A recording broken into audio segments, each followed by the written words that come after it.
E aí, pessoal, boa noite. Vocês estão bem? Muito perrengue nessa chuva, perrengue entre mundos. É uma alegria a gente estar aqui junto nessa reflexão devocional desse primeiro momento. Vai aquecendo seu coração, preparando seu coração. Eu creio que Deus quer falar bastante com a gente essa noite. Amém? Hoje eu quero convidar você para que a gente comece refletindo sobre o livro de Apocalipse. Essa vai ser a nossa reflexão, o livro de Apocalipse. Apocalipse é um livro que tem cativado muito meu coração nesse tempo. Eu tenho estudado um pouco mais e Deus tem falado de forma profunda comigo. Eu acho que é um livro que tem tudo a ver com o nosso tema Entre Mundos. Mas nem sempre foi assim comigo. Eu tive já muito medo de Apocalipse. Você também? Eu sou da geração Deixados para Trás. Fala esse nome e já dá um arrepio. Você também? Você sabe o que eu estou falando, né? O medo da criança, do adolescente, de um dia entrar no quarto dos seus pais e de repente ver o quê? Só a roupa deles. Eu falo já tremo. A gente tinha muito esse medo de Apocalipse. Isso acontecia muito, eu lembro até, meus pais eram líderes de jovens na igreja e a gente fez uma noite lá para assistir Deixados para Trás, que era o filme do momento. E aí eu, com 10 anos de idade, eu fiz a decoração da casa com o filme. E aí eu botei umas cadeiras e umas roupas lá, deixadas para trás. Então isso forma o nosso imaginário, né? Mas a grande verdade é que Apocalipse não é um livro para a gente ter medo. Apocalipse é muito mais. Apocalipse significa descortinar ou desvelar a realidade. Apocalipse significa exatamente isso, revelação. Ele quer abrir os nossos olhos para a realidade, para aquilo que é verdade, para aquilo que realmente está acontecendo. É como se fosse um colírio para olhos cansados, olhos cegos. E nós precisamos, para viver entre mundos, de revelação. E Apocalipse é isso, é uma revelação sobre a verdadeira realidade. Darrell Johnson, que é o autor, ele vai dizer assim, que nenhum outro livro nos ajuda a ver Jesus como ele é de fato agora, de forma tão clara e convincente quanto o último livro da Bíblia. Esse autor também vai dizer que nenhum outro livro nos ajuda a ver Jesus em relação aos poderes em ação no nosso tempo, da mesma forma como o último livro. E esse livro é muito especial e eu quero que você preste atenção no contexto desse livro. A gente tem, o autor é o apóstolo João, discípulo amado de Jesus. E ele se encontra preso na ilha de Patmos. Imagine João, ele é um pastor, ele cuida de igrejas, ele tem as suas ovelhas que o próprio Senhor Jesus deu para ele cuidar. E ele está com seu coração preocupado, angustiado, porque décadas se passaram desde a ascensão de Jesus. E muita coisa mudou desde aquele momento. Desde Pentecostes, quando 3.000 se converteram em um dia. O contexto agora é que a perseguição se intensificou. O apóstolo Paulo e o apóstolo Pedro morreram e tantos outros mortos, perseguidos. Imagine também aqueles que já abandonaram a fé. Imagine aqueles que começaram a ouvir heresias no seu meio. E João está nos seus livros combatendo muitas dessas heresias que estão começando a surgir. E a perseguição, o Império Romano está dominando, mas imagina o coração do pastor João nessa realidade, tendo que lidar com tudo isso. Parece que as coisas estão dando terrivelmente errado para os cristãos naquele contexto e naquele tempo.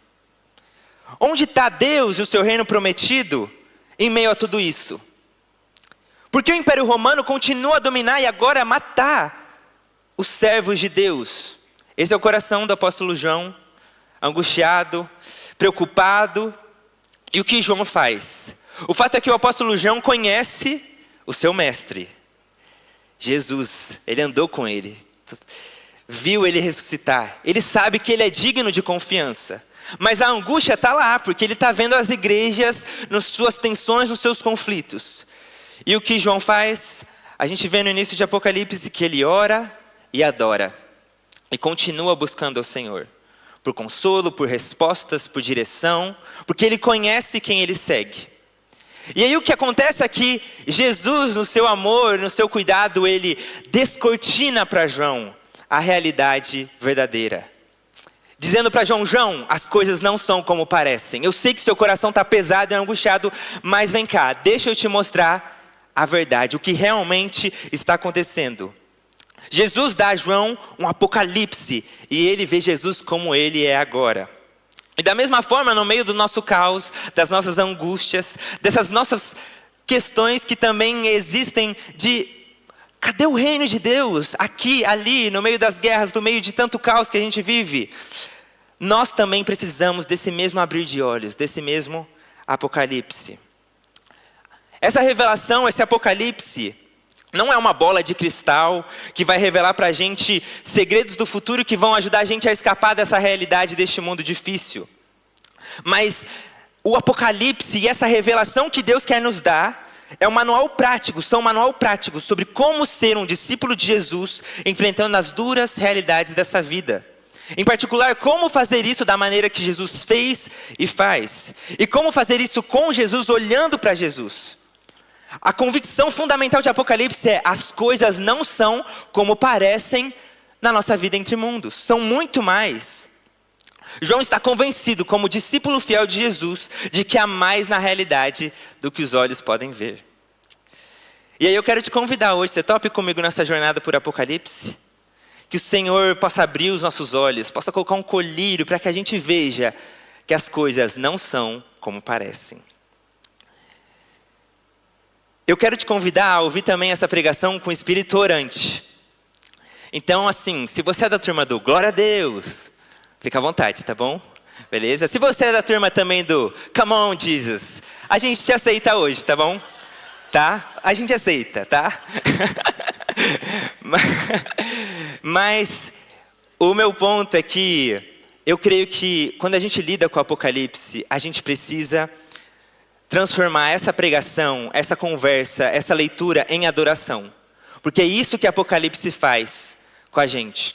Então eu quero que a gente termine essa pregação, e aí a querida banda da Vineyard vai ajudar a gente nisso, mas que a gente termine adorando o Cordeiro, que é digno.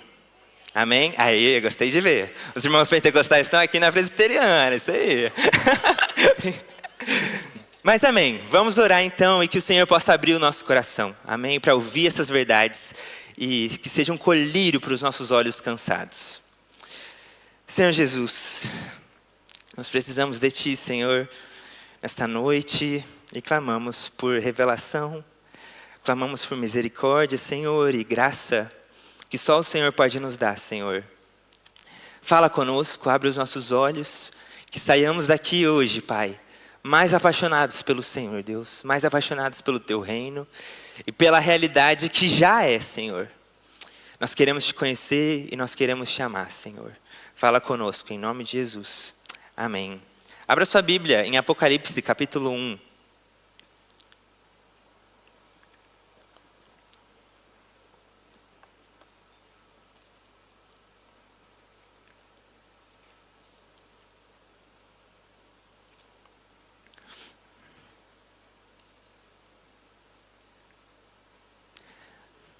Apocalipse capítulo 1, eu vou ler o versículo 1 e 2, depois a gente vai pular para o 9 ao 16, ok?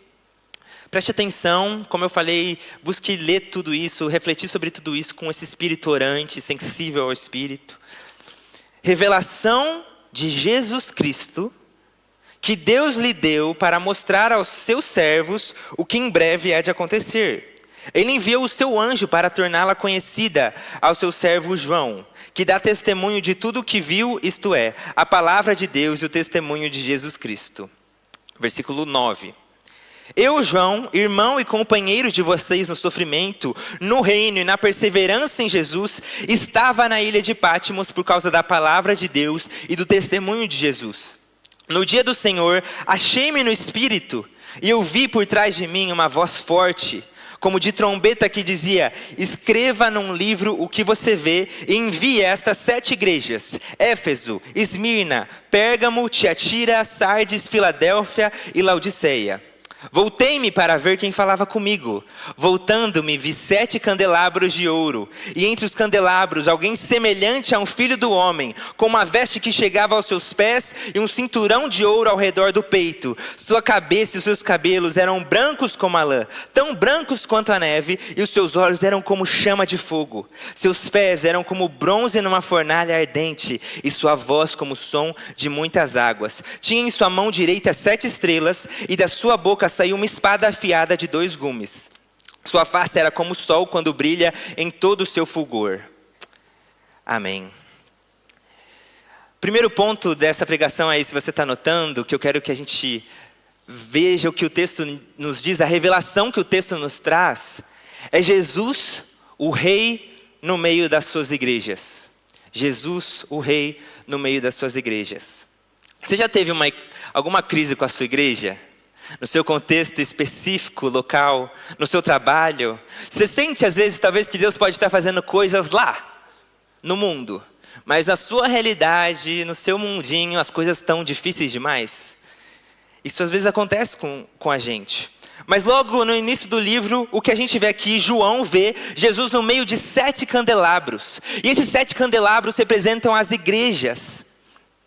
As 7 igrejas para as quais João está enviando suas cartas. E são igrejas pequenas, igrejas com poucos membros que estão lá começando, fazem parte do início do ministério de Jesus. Só que Jesus, o que o texto fala aqui, a primeira revelação que nós temos, o que a gente vê aqui, é que Jesus está entre as suas igrejas, no meio delas, agindo, confrontando, falando. E é por isso que Jesus pode falar para cada uma: eu te conheço, eu sei as suas obras. O que a gente vê e percebe nesse primeiro momento é que, por mais difícil que as situações estejam nessas igrejas e comunidades, Jesus não está alheio a elas, mas se move no meio delas e pode dizer: eu conheço as suas obras. Quais são os dilemas do seu tempo, da sua comunidade local, da sua cidade? Quando a gente olha para a igreja brasileira, quando a gente olha para as nossas cidades, nossos amigos, nosso Instagram, as pessoas que a gente ama e vê a vida acontecendo, e a gente pensa: o que Deus está fazendo, o que Deus está se importando, Deus está me vendo, e muitas vezes as coisas parecem estar perdidas. Mas o que o Apocalipse nos mostra é que Jesus não está alheio ao seu povo, às suas igrejas e à sua cidade. Ele está agindo, ele está refinando, ele está confortando. Amém? Você crê nisso? Portanto, a gente é chamado a ouvir o que o Espírito diz às suas igrejas. No meio do caos da sua vida, da sua realidade ordinária e comum, simples, deste mundo, da sua geração, desse tempo, o que Jesus está querendo te falar? Especificamente, o que o Espírito está te chamando diariamente a ser sensível? Assim como Jesus fez com aquelas igrejas. Talvez o Senhor queira dizer para alguns de nós aqui o que diz para a igreja de Éfeso. Você está fazendo muito para mim, isso é muito legal, valeu. Mas você tem perdido o seu primeiro amor. Você abandonou as suas obras do início. Volta para o primeiro amor. Talvez o Senhor possa estar querendo falar aos nossos corações de que a vida entre mundos precisa ser vivida de certa forma, e o que ele diz para a igreja de Esmirna, por exemplo. Filho, filha, eu sei que está pesado e pesada para você. Você tem aguentado muito onde você está. Continua fiel. Eu tenho para você a coroa da vida. Talvez o Senhor possa estar falando para alguns de nós. O que diz para a igreja de Pérgamo. Eu estou vendo você vivendo sob pressão. Você está morando onde é o trono de Satanás. Na sua universidade, no seu contexto. Às vezes você está aí, sob pressão. Mas continua fiel, continua firme. Eu estou vendo, eu estou atento a você. Cuidado com as vozes que você tem ouvido. As brechas que têm levado você à imoralidade sexual, ao ensino dos nicolaítas. Arrependa-se. Às vezes o Senhor pode estar falando também para algum de nós. O que diz para Tiatira: você está fazendo muito mais do que antes, parabéns. Eu vejo todo o seu trabalho, você está fazendo mais. Mas você tem tolerado algumas coisas que não era para você estar tolerando. Você tem dado brecha. Se arrependa. Ou o Senhor pode estar falando para alguns também o que disse para Sardes. Você tem fama de estar vivo, mas você está morno. Você está morto. Fortalece o que está aí dentro. Fortalece o seu coração. Não permita que você fique morto assim dessa forma. Ou o Senhor pode estar te encorajando, querendo te reanimar, dizendo para você: eu tenho uma porta aberta para você. Você tem pouca força, eu vejo isso, eu vejo o seu trabalho, e você tem perseverado, você tem se mantido fiel. É isso aí, continua, guarda até o fim.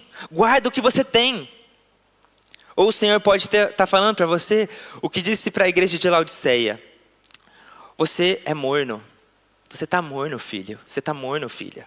Suas obras têm me dado ânsia. Compre um colírio de mim. Veja a sua miséria, se arrependa. Abra a porta para Jesus. Eu estou batendo na porta. Você me colocou para fora da porta.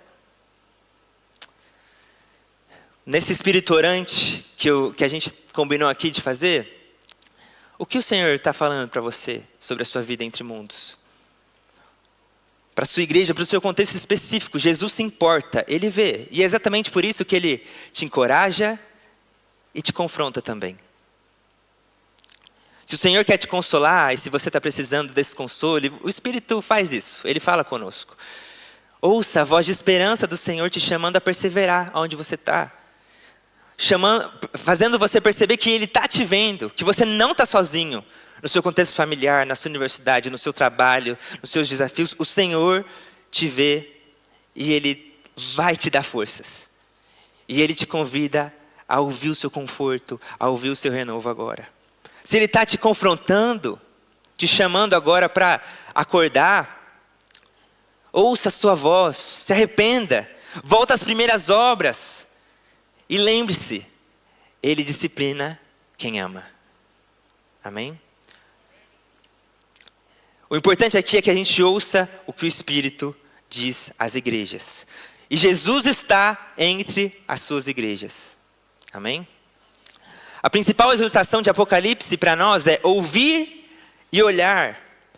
E muitas vezes a gente está com dificuldade de confiar e obedecer a Deus exatamente porque não estamos ouvindo e olhando direito. Na verdade até estamos, mas estamos ouvindo e olhando outras coisas, que não tem nada a ver, são outras vozes, são ruídos. E João está tão convicto, João o pastor, ele sabe que se a gente conseguir ouvir e ver a realidade verdadeira, Jesus como Ele é, o seu renovo para as suas igrejas, o seu confronto e a própria pessoa de Jesus, Ele sabe que nós vamos ter coragem de, vendo e ouvindo, ser capaz de obedecer e confiar a nossa vida a Ele e lidar com toda a pressão que esse mundo possa trazer para a gente. Seguir Jesus sem reservas. O segundo ponto que a gente vê no livro de Apocalipse é que Jesus, se você está anotando aí, ponto 2, Jesus, o rei sobre todo o cosmos. Em outro momento, na sequência do texto, o texto vai seguindo, e no capítulo 4, João vê um trono, e todo o céu está em adoração, e há um rolo que ninguém tem condições de abrir. E João chora muito, porque ninguém pode abrir o rolo. Até que um ancião diz: não chore, pois o leão da tribo de Judá venceu e é digno de abrir o livro e os seus 7 selos. Amém? Cadê os irmãos aqui, gente? O leão da tribo de Judá é digno de abrir o rolo. E aí quando João olha, ele não vê um leão, ele vê um cordeiro ensanguentado, que parecia estar morto, mas ele está em pé no trono e é digno de abrir o livro. O que o Apocalipse vai nos mostrando é: quem vai dar conta da história do mundo, de abrir desse desenrolar de toda a história do mundo? Quem vai solucionar todo esse caos, o caos da minha vida, o caos da sua vida, o caos deste mundo como todo? Quem pode abrir esse rolo? O cordeiro que é digno, ele pode. E aí todos se rendem em adoração. Tu és digno de receber o livro e de abrir os selos, pois foste morto e com o seu sangue compraste para Deus gente de toda tribo, língua, povo e nação. Tu os constituíste reino e sacerdote para o nosso Deus, e eles reinarão sobre a terra. A realidade é que no cosmos, que todo o cosmos tem um novo rei. Um rei que dá conta da história, um rei que dá conta da nossa vida e um rei que é bom. Ele não é César, ele não é a Babilônia, ele não é Roma, não é Putin, não é o Biden, não é o Lula, não é o Bolsonaro. Ele é Jesus Cristo. O rei que venceu como cordeiro. E essa também é a nossa vitória. Esse rei também agora ele nos dá o seu reino. Como a gente já aprendeu aqui ontem com o Guilherme, ele nos faz reino e sacerdote para Deus. O que isso significa? A gente viu um pouco ontem, mas o fato é, gente, a gente tem um reino para viver e um rei para seguir. Viver pela fé hoje, então, para nós, é se encaixar nessa realidade de Deus, na realidade desse reino de Deus. É ver o mundo a partir dessa perspectiva. Jesus já reina e nos dá o seu reino. Todo dia a gente tem uma porta diante da gente aberta para servir e viver nesse reino. Quando você ora por alguém, quando você é generoso, quando você se submete, quando você se arrisca, quando você faz do jeito do cordeiro, você consegue perceber os sinais deste reino. Você desfruta dessa nova realidade. E a realidade do reino chama a gente. Ela está aqui, está palpável. É como o fermento que ninguém vê, mas cresce e vira uma árvore. E quando a gente vê isso, gente, toda a nossa perspectiva da vida muda. A gente lida com as notícias, com o caos deste tempo, etc., de forma diferente. A gente começa a compreender as pressões e tensões da vida moderna, pós-moderna, etc., de outra forma, porque a gente sabe que tem um reino no cosmos que dá conta da história. E tem um reino acontecendo. E por mais que esse reino é uma realidade, mas ainda não, e a gente ainda lide com o caos deste mundo em alguns aspectos, em muitos aspectos, mas quando a gente começa a prestar atenção, você vê os sinais do reino. Você descobre os amigos do reino. E você experimenta essa realidade. É o futuro no presente. E eu imagino que você já deve ter desfrutado isso em algum momento. Se você conhece esse reino, se você segue esse rei. Porque a gente começa a ver Jesus e a vida de uma forma diferente. Vou dar um exemplo que eu vivi essa semana. Alguns exemplos. Estava com o coração apertado por causa da Conf, né? Será que o pessoal... Vai todo mundo vir mesmo, a galera aí? Será que eles vão querer, sei lá, ir na Paulista e ficar lá? Né? Meu coração estava pesado, preocupado. Mas ao mesmo tempo, no meio dessa tensão e dessa correria de fazer as coisas e saber o que vai acontecer e o que não vai acontecer, eu ouvi o Senhor falando comigo, falando ao nosso coração da equipe: ó, eu estou no controle. Eu tenho alegria em dar o reino para vocês. Eu sou o rei, pode deixar, eu estou com vocês nessa. Eu não chamo vocês mais de servos, mas de amigos. E como foi bom ter o consolo do Senhor. Fazer uma conferência para o Senhor, mas também com o Senhor. Isso faz toda a diferença. Quando eu perdi meu pai faleceu de câncer faz 5 anos. Quando eu perdi o meu pai, imagino que tenha pessoas aqui que já tenham lidado com luto e sabem como é difícil. Poxa, doeu, foi difícil. Dói. É como se fosse um soco no estômago que pega a gente. Mas eu lembro de no velório, estar lá chorando triste, mas ao mesmo tempo sendo consolado por Deus. Porque Ele vive, eu posso crer no amanhã. Porque Ele vive, não há temor. Eu sei que a minha vida está nas mãos dEle, não a minha vida, mas a vida do meu Pai. E um dia, Jesus enxugará essa lágrima do meu rosto. E aliás, Ele enxugou. Ele renova. Jesus, por causa da sua morte, da sua ressurreição, Ele faz das nossas tumbas jardins. Ele transforma a morte em vida. É esse o poder do Cordeiro. É esse o poder da ressurreição. E nós podemos experimentar isso até mesmo num luto. No meio de um luto, o reino está presente. Até foi engraçado que na época eu trabalhava... tinha um trabalho e meu pai faleceu no momento que eu estava trabalhando. E aí logo depois foi uma galera do trabalho lá para o velório. E a maioria deles não cristãos. E eles ficaram assustados com os crentes tudo junto lá no velório, cantando, celebrando. Embora tristes, mas esperançosos. Cheios de esperança. Eu tinha uma amiga que chorou em ver a gente esperançoso. Que ela falou, eu queria isso. O fato é que porque Ele reina, a gente pode fazer as coisas do jeito do Cordeiro. Porque Ele reina, a gente pode lidar com luto com esperança, trabalhar com esperança e viver com esperança. Porque Ele reina, a gente pode descansar mesmo em meio à pressão, mesmo em meio ao caos. O Cordeiro venceu e a morte não tem a palavra final.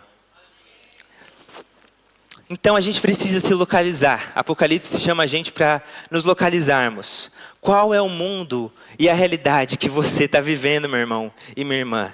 Eu acredito que a única maneira da gente conseguir viver bem entre mundos é conseguirmos vermos o Jesus cósmico, que é o rei de toda a criação, o rei de todo o cosmos, reinando hoje, aqui, agora.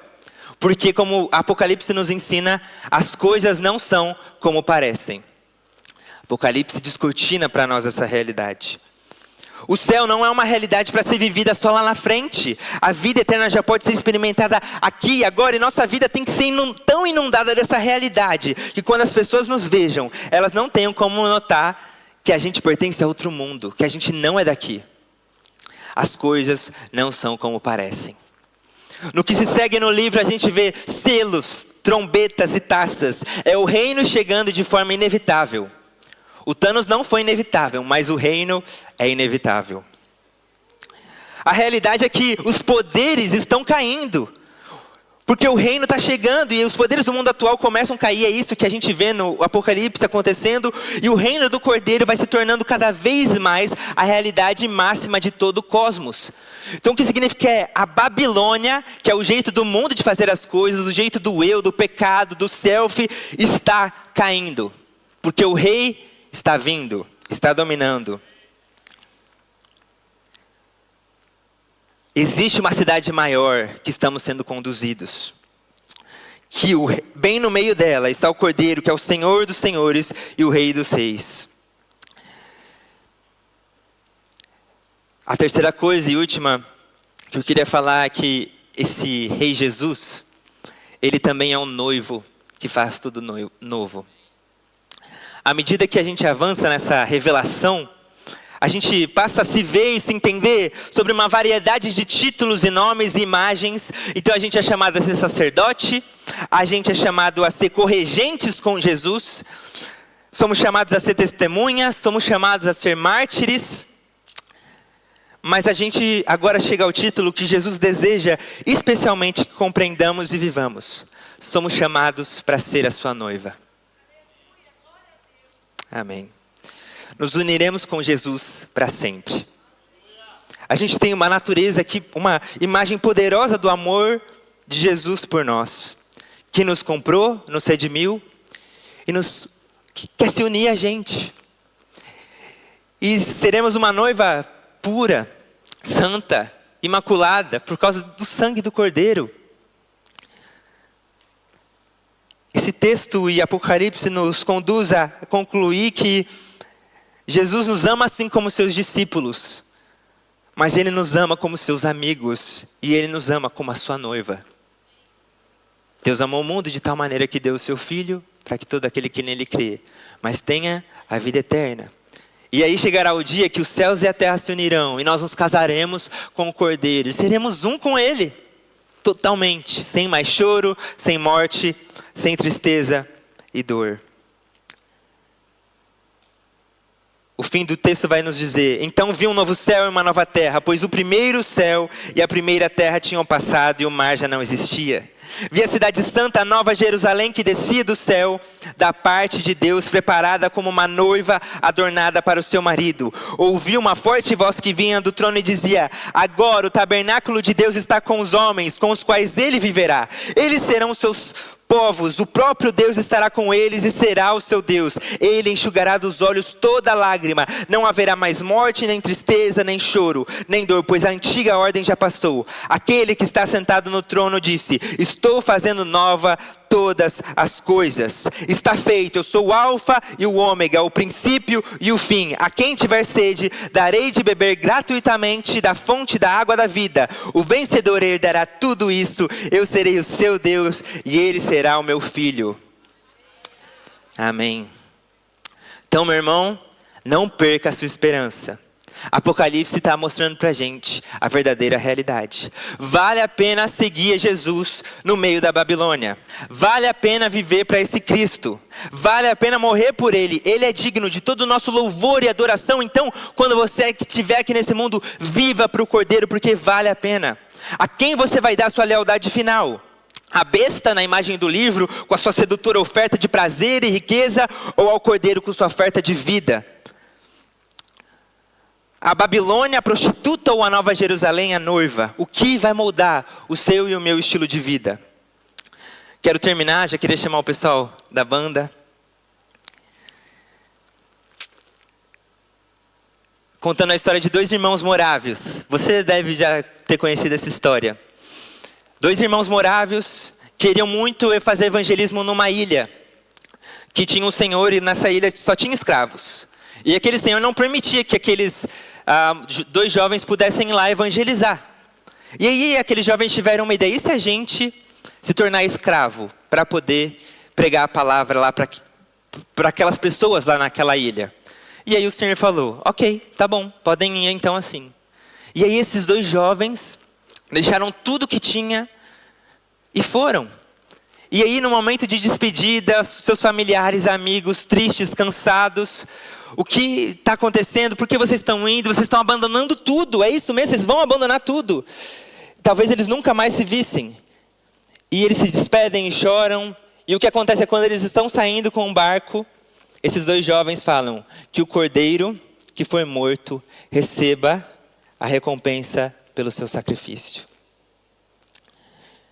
Então, gente, que a nossa vida seja essa oração, sabe? Que Apocalipse a gente veja Jesus e ouça a sua voz, e a gente não tenha outras palavras senão dizer: Senhor, que o cordeiro que foi morto receba a recompensa pelo seu sacrifício, pela minha entrega e pela minha vida, Senhor. O tempo está próximo. O Espírito e a noiva dizem: vem. E todo aquele que ouvir, diga: vem. Quem tiver sede, venha. E quem quiser, beba de graça da água da vida. Aquele que dá testemunho dessas coisas diz: sim, venho em breve. Amém. Vem, Senhor Jesus. Maranata. Maranata. Queria convidar você a colocar o seu coração agora diante de Deus. Pedir para o Senhor Jesus vir ao seu encontro agora. Vem, Senhor Jesus, vem sobre nós, Senhor. Peça para o Espírito falar ao seu coração, ser um colírio nos seus olhos agora, te trazer essa revelação que João teve. Existe um cordeiro que é digno e que merece a nossa vida, e talvez a gente esteja olhando e vendo as coisas erradas, para não percebê-lo suficiente, para não percebê-lo totalmente digno, totalmente suficiente de receber toda a nossa vida. Que o nosso clamor seja: vem, Jesus, vem, Senhor.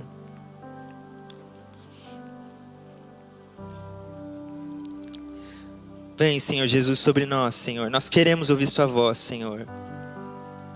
Quebra os nossos corações duros, muitas vezes distraídos com tantas coisas, Senhor. Tantos ruídos, tantas outras vozes, tantos outros amores, Pai.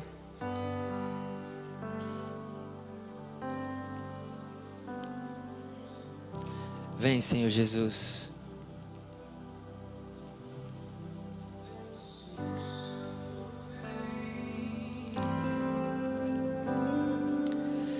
Nós queremos te ver, Senhor, como o Senhor é, ó Pai.